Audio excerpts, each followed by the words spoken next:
సభకు వచ్చేసరికి మాత్రం లీడ్ వచ్చింది. ఎందుకంటే లోక్సభ ఎన్నికలు కొంత మోడీ చరిష్మా ఇవన్నీ దాన్ని వేరేగా పనిచేశాయి.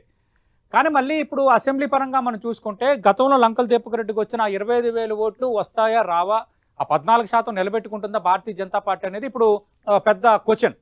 రాష్ట్రాల్లో ప్రధానంగా తెలంగాణలో జూబ్లీ హిల్స్ ఉప ఎన్నిక కౌంటింగ్ అయితే ఉత్కంఠ రేపుతోంది. పోస్టల్ బ్యాలెట్లో కొంత కాంగ్రెస్ పార్టీ అభ్యర్థి కొంత లీడ్లో ఉన్నప్పటికీ మొదటి రౌండ్లో కేవలం 62 ఓట్ల ఆధిక్యాన్ని మళ్ళీ కాంగ్రెస్ పార్టీ సాధించింది. రెండో రౌండ్ పూర్తయింది. రెండో రౌండ్లో షేక్పేట, ఎర్రగడ్డ డివిజన్ల కౌంటింగ్ పూర్తయింది. మనకు అందుతున్న లేటెస్ట్ అప్డేట్స్ ప్రకారం రెండో రౌండ్లో 1000 ఓట్ల ఆధిక్యంలో కాంగ్రెస్ కనిపిస్తోంది. మొదటి రౌండ్లో 62 ఓట్ల స్వల్ప ఆధిక్యం కనబరిచింది. రెండో రౌండ్కి వచ్చేసరికి కొంత ఆధిక్యం 1000 ఓట్లకి పెరిగింది.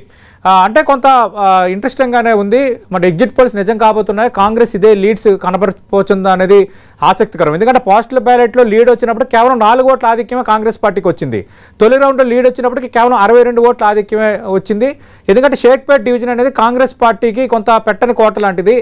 ఖచ్చితంగా ఇక్కడ మాకు 3,000 నుంచి 5,000 లీడ్ ఖచ్చితంగా ఉంటుంది అనుకుంటే కేవలం 62 ఓట్ల లీడ్ వచ్చింది. బీఆర్ఎస్ కూడా ఎక్కువ అంచనాలు పెట్టుకోలేదు షేక్పేట మీద. బట్ రెండో రౌండ్ విషయానికి వస్తే రెండో రౌండ్లో షేక్పేట డివిజన్తో పాటు ఎర్రగడ్డకు సంబంధించిన కొన్ని డివిజన్కి సంబంధించిన కౌంటింగ్ అయితే పూర్తయింది. బట్ ఇక్కడ మాత్రం కాంగ్రెస్ పార్టీ తిరిగి ఆధిక్యాన్ని నిలబెట్టుకుంది. 1000 ఓట్ల ఆధిక్యంలో కాంగ్రెస్ పార్టీ అభ్యర్థి నవీన్ యాదవ్ రెండో రౌండ్ ముగిసేసరికి లీడ్లో ఉన్నారు. రెండో రౌండ్లో షేక్పేట, ఎర్రగడ్డ డివిజన్ల కౌంటింగ్ అయితే జరిగింది. తొలి రౌండ్ పూర్తిగా షేక్పేట డివిజన్, రెండో రౌండ్లో షేక్పేట కొంత, అలాగే ఎర్రగడ్డ ఫుల్ డివిజన్, మొత్తం ఈ రెండు కలిపి రెండో రౌండ్లో కాంగ్రెస్ పార్టీ అభ్యర్థి నవీన్ యాదవ్ 1000 ఓట్ల ఆధిక్యాన్ని కనబరిచారు. ఇక మూడో రౌండ్ కౌంటింగ్ ప్రారంభమైంది. మొత్తం 10 రౌండ్లు కాబట్టి ఇంకా కేవలం 8 రౌండ్లు మాత్రమే మిగిలిన్నాయి.